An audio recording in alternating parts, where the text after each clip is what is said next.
Le chantier avance aujourd'hui, il avance à grand rythme, aussi bien sur la partie viaduc, donc les Réunionnais peuvent voir effectivement en passant sur la route actuelle donc l'avancement de ce viaduc, les piles qui sont posées les unes après les autres, mais également sur la partie digue, aussi bien ici à la Grande Chaloupe, puisque le raccord est fait maintenant avec le petit viaduc qui a été réalisé, mais également du côté entrée Saint-Denis où les choses avancent à grand rythme et à grands pas aujourd'hui. Donc l'avancement du chantier est évident aujourd'hui pour tous, avec une mobilisation financière, budgétaire qui est très importante pour la collectivité régionale et avec l'obligation que nous avons les uns et les autres de respecter nos responsabilités et les orientations qui ont été fixées. Donc si nous voulons que ce chantier soit mené à terme dans les meilleures conditions possibles, à la fois sur le plan budgétaire pour l'ensemble des Réunionnais, mais également en termes de calendrier, il faut encore une fois que chacun prenne ses responsabilités, celles des collectivités locales ici, des communes qui sont concernées, de la collectivité régionale bien sûr, mais également de l'État. Donc nous attendons à titre d'exemple qu'il y ait une décision qui soit prise donc à la mi-2017 sur la modification du PLU et le programme d'intérêt général, le PIG, concernant l'utilisation de la carrière de bois blanc dans le sud. Il y a à peu près 36 000 acropodes qui vont être posés à l'unité. Donc c'est posé par grue, il y a avec différentes tailles d'acropodes, donc 6 mètres cubes ou 11 mètres cubes.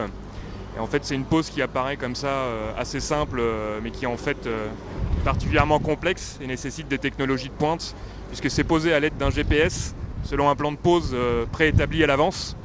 Et donc dans la grue et à terre à côté pour guider les opérations de pose, le personnel en fait dispose d'un écran d'ordinateur avec le plan de pose et la position en temps réel de l'acropode pour qu'il soit posé dans la configuration qui convient. Donc c'est une opération très délicate et assez pointue en termes de technologie et de savoir-faire. Comme l'homme n'arrive pas à faire du hasard pur, c'est l'ordinateur qui le génère. Et donc en fait, on amène l'acropode au plus près de sa position finale et ensuite on suit sur cet écran la position exacte de l'acropode. Et ensuite, quand l'acropode est bien posée, il y a un signal qui apparaît sur l'écran de l'ordinateur pour signifier qu'on peut arrêter la pose. C'est un point d'étape important parce que c'est vrai qu'on parle beaucoup des viaducs, on parle du viaduc de la Grande Chaloupe, du grand viaduc en mer, là c'est spectaculaire, mais il ne faut pas oublier que le chantier digue lui-même aussi c'est un ouvrage hors norme. Et donc là ici on est sur le tronçon de digue entre les deux viaducs, ce qu'on appelle la digue des deux, donc qui est elle la plus avancée là, et en voie d'achèvement. Donc là on voit effectivement à quelle hauteur se situera la route définitive, tout le remblai que ça représente. On peut aussi voir les ouvrages chasse-mer.